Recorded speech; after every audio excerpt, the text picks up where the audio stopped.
Donc le PSG affrontera le Borussia Dortmund, surprenant vainqueur de l'Atlético Madrid 4-2 hier, même si moi, à titre personnel, j'avais parié Dortmund, je vous le dis. Donc je vais peut-être gagner de l'argent si ce soir mes pronostics sont bons. D'ailleurs, je vous le dis, ce soir, j'ai parié Bayern et Manchester City. Comme ça, vous savez tout. Donc le PSG jouera Dortmund, qu'il avait déjà joué en phase de poule, victoire 2-0 au Parc, match nul 1 partout là-bas à Dortmund.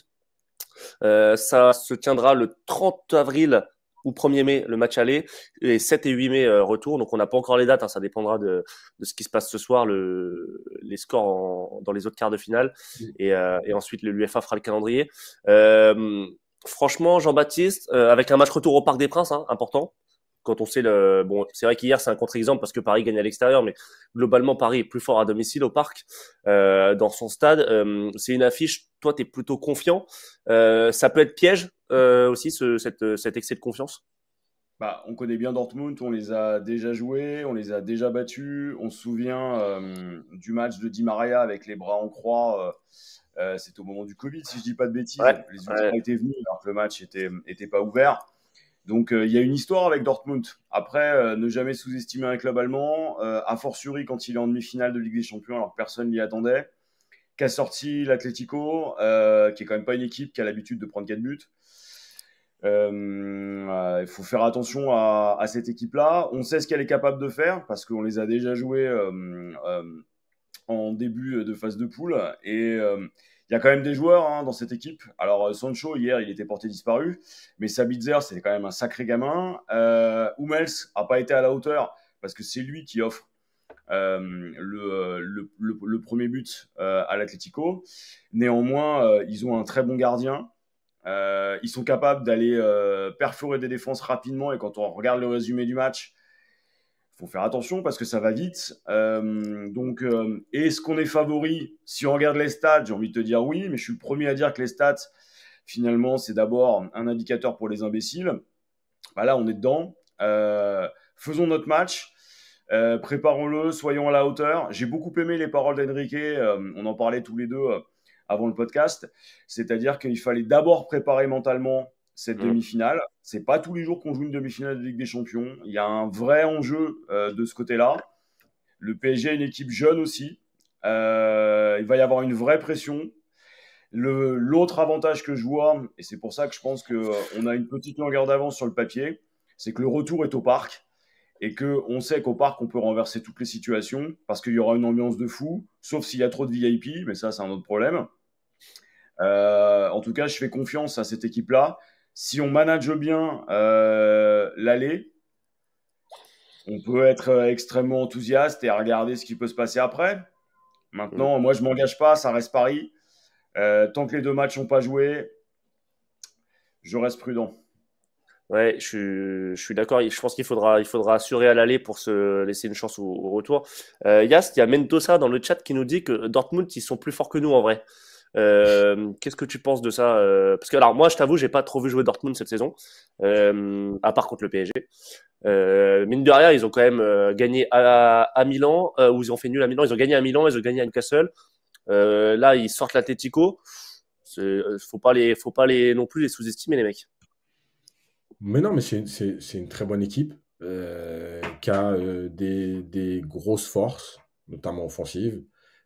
Quand je dis offensive, c'est pas forcément en termes de stars, mais c'est en termes d'intensité, de projection, etc. Maintenant, c'est une équipe qui encaisse aussi beaucoup de buts. Hein, c'est les Allemands, c'est comme ça. Ça va être, je pense, 2 matchs très ouverts. Il y a des éléments qui sont positifs du côté PSG parce que Dortmund. Alors attention, il y a une chose avec Dortmund, c'est que je pense que là, hier, ils ont fait un match ouvert parce qu'ils avaient décidé, Dortmund, avec Terzic, ils sont capables de fermer un match.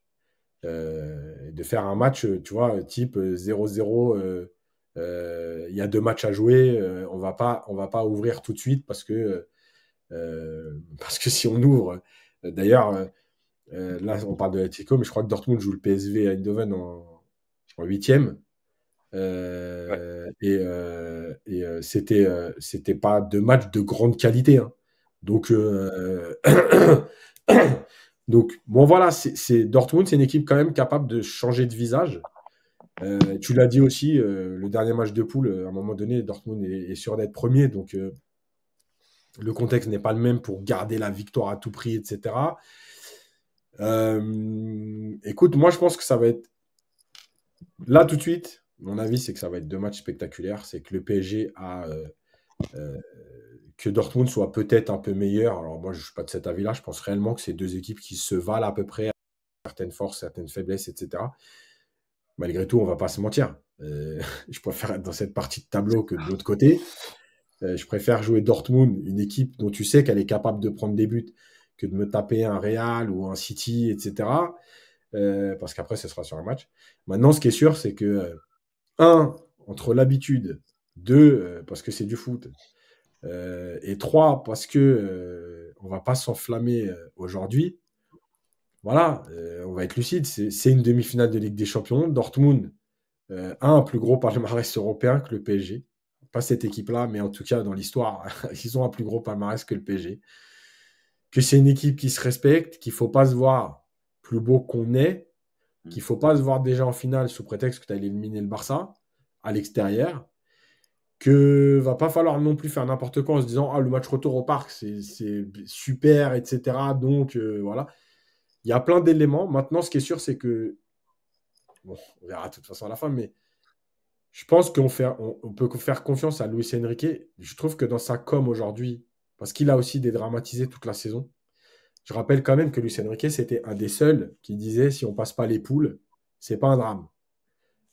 Bon, pour nous, c'est un drame. Quoi qu'il arrive, il faut qu'il le sache que il avait passé les poules, ça aurait été un drame. Mais dès le début, il disait ça. Et puis après, il disait la Real Sociedad, c'est un huitième de finale, etc. Nous, on est là pour construire, nous, on est là pour avancer, nous, on est là pour progresser, on prépare la saison prochaine. Tu vois, c'est des petits trucs, hein. Mais on n'est pas forcé de le croire. Mais malgré tout, ça rentre dans la tête. Et finalement, bah ça, c'est pas grave si on passe pas, mais tu passes. Et puis, c'est pas grave si tu passes pas le huitième, et puis tu passes. Et puis, c'est pas grave si c'est quand même le Barça, si tu passes pas en quart. Même si tu sais que tu as les atouts pour passer, puis tu passes. Donc, je pense que quand il dit la préparation mentale, c'est tout ça, en fait. C'est l'environnement. Ça veut dire quoi? Ça veut dire, attention les gars, là, on va être favori vraiment. On va nous dire, ouais, le PSG, machin, ça doit sortir le Dortmund et c'est un scandale si ça ne sort pas. Et je pense que lui, il va travailler sur ce discours-là. En gros, commencez pas à dire des conneries. Si on ne sort pas de Dortmund, c'est pas un scandale, hein. Il va nous sortir peut-être le palmarès de Dortmund. Bah oui, bah c'est la vérité, hein, malgré tout. Dans l'histoire, on est derrière Dortmund, hein. Après, Yacine, je t'annonce, ce sera 2 matchs de merde. Parce que contre le Barça, t'avais dit que ça serait ouvert, enfin, ça serait fermé. Et ça a fait 3-2. Et là, t'annonces que ça va être ouvert, donc ça va être pareil. C'est possible. C'est ça. Voilà, ça va être. Je vous annonce 0-0 à l'aller et 1-0 PSG au retour. Non, mais j'ai dit que Dortmund Oui. était capable de fermer aussi quand même. Parce que Ouais. Dortmund, c'est vraiment sa Terzic, c'est pas la mentalité allemande à 100%. Ouais. Et dernière question, les gars, après on va se Ouais. quitter. Alors, c'est pas tout de suite, c'est quand? C'est dans 15 jours, mine de rien. Comment vous gérez l'équipe d'ici là? Alors, déjà, est-ce que par exemple, contre Lyon, vous remettez un 11 type dimanche? Et surtout, quelle équipe vous voyez démarrer à Dortmund? Alors, c'est dans 15 jours, mais en même temps, il n'y a pas de raison de ne pas se projeter tout de suite. Toi, JB, comment tu vois un peu les choses d'ici là? Bah, si tu penses comme une équipe française et que tu as peur de ton ombre, tu commences à mettre tout le monde au frigo avec le risque que les joueurs fassent pas ce qu'il faut. Après, c'est l'équipe de Luis Enrique, il nous a habitués à faire tourner, donc il y aura probablement du turnover. Cette équipe type, finalement, aujourd'hui, est-ce qu'elle existe? Non, parce que ça bouge tout le temps.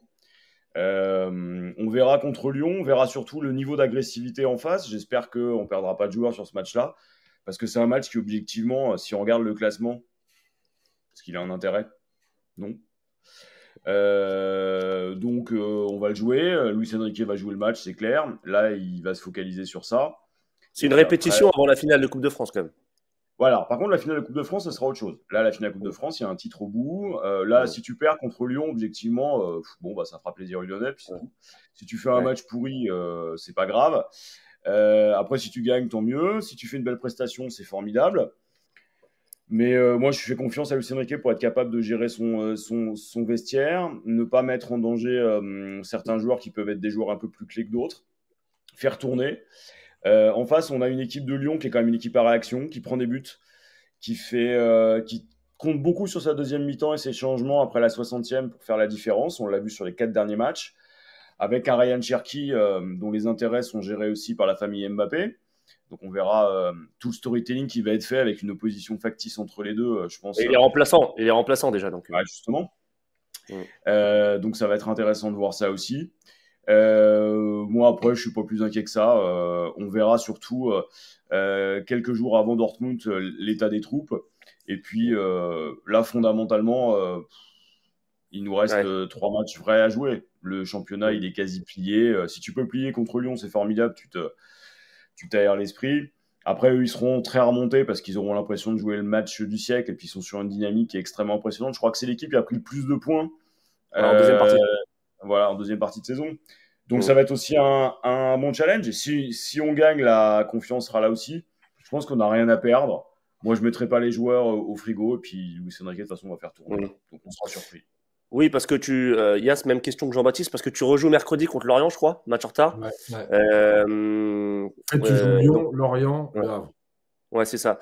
Donc, même question. Et en même temps, sur Dortmund, parce que Jean-Baptiste a raison quand il dit qu'avec Luis Enrique, on sait jamais trop.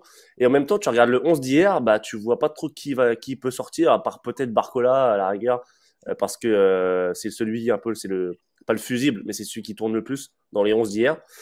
A priori, le 11 là, le 11 de Dortmund, on l'a, quoi. Ouais, on va pas être loin, moi, qu'il y a un coup tactique à tenter. Après, bon, faudra voir d'ici aussi quand même 15 jours qu'il se passe rien de grave. Il y a plusieurs choses. La première, c'est que je pense que Luis Enrique, là, en ce moment, il est plus. Bon, il l'a un peu expliqué il y a la semaine dernière, je crois, sur les temps de jeu, quand il explique qu'il calcule les temps de jeu. Bon, on en avait parlé rapidement. Mais je pense que là, il va être sur des calculs de temps de jeu. C'est-à-dire qu'il a des jokers en championnat. Il joue Lorient. Alors, le match le plus important des trois, évidemment, c'est de défoncer le Havre, juste pour le kiff. Mais je rigole, mais en fait, tu as 3 matchs, dont 2 contre des mal classés. Voilà, je pense qu'il va faire ce qu'il fait depuis quelques semaines. Ça veut dire que oui, Lyon, c'est important. Lyon, c'est une grosse équipe. Mais il ne va pas aller cramer ses joueurs sous prétexte que c'est Lyon. Donc, je pense qu'il y a des chances que ce week-end, on voit, par exemple, Asensio, Lee, qu'on voit peut-être pas Zaïre Emery, qu'on voit Ugarte. Voilà, je pense qu'il y aura du turnover et qu'il y a 3 fois 90 minutes à faire jusqu'au match aller et qu'il va se débrouiller, quel que soit l'adversaire. En fait, je crois qu'il s'en fout de l'adversaire. Ce qui l'intéresse, lui, c'est de se dire il y a 270 minutes, il faut que ces joueurs-là, cette catégorie de joueurs-là en joue 160, que cette catégorie de joueurs-là en joue au moins 100, 120. Et puis, bon, les petits Mayoulou et tout, s'ils ont 60, 70 en plus dans ce moment-là, bah, ce sera très bien. Donc, je pense que on nous dit, dans le chat, on nous dit, ouais, Mayoulou titulaire dimanche. J'y crois pas trop, les gars. Non, faut pas déconner, dimanche. Mais par exemple, mercredi à Lorient. Ouais, mercredi à Lorient. Voilà, ce sera les uns qui disent qu'on fausse le championnat. Ce sera formidable. Voilà. En plus, comme ça, tu fais un match nul contre Lorient et que le samedi d'après, tu tapes le Havre. Il sera content, Roussier. vas-y. Non, mais voilà, je pense que c'est ça, en fait, le truc. Et pour arriver, encore une fois, en fait, au top, au match aller à Dortmund, avec tout son groupe et des joueurs qui sont encore dans le rythme. Et donc, de pouvoir faire la compo que tu as envie, même si aujourd'hui, on est quand même pas loin du 11 type qu'on avait hier. Petite question dans le chat qu'on nous a posée sur les cartons jaunes, ils sont remis à un jour pour les demi-finales? Oui, ils sont. Alors, j'explique bien.